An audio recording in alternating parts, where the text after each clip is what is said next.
السلام علیکم دوستو، یہ ایڈنبرا کے ہسپتال کے ایک کمرے کا منظر تھا۔ ایک مریض کو رسیوں سے جکڑا ہوا تھا اور اس کے حلق سے دردناک چیخیں نکل رہی تھیں۔ دراصل اس بیچارے کی ٹانگ ایک حادثے میں بری طرح سے زخمی ہو گئی تھی۔ ٹانگ کاٹنے کے علاوہ کوئی چارہ نہ تھا۔ آخرکار اس کی ٹانگ کو ایک آری سے کاٹ دیا گیا۔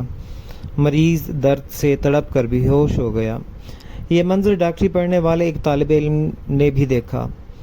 اس دن اس نے عہد کیا کہ وہ تعلیم حاصل کرنے کے بعد ایسی دوا ایجاد کرے گا جس سے مریض کو اس خوفناک تکلیف سے نجات مل جائے گی۔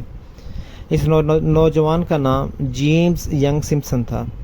اس نے دن رات محنت کر کے تعلیم حاصل کی اور صرف 18 برس کی عمر میں ڈاکٹری کی تعلیم مکمل کر لی۔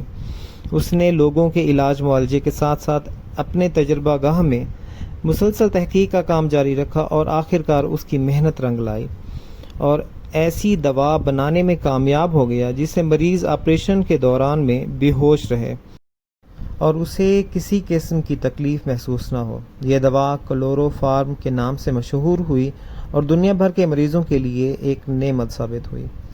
مزید ایسی انفارمیٹیو ویڈیوز کے لیے جڑے رہیے info@jawad کے ساتھ۔ شکریہ۔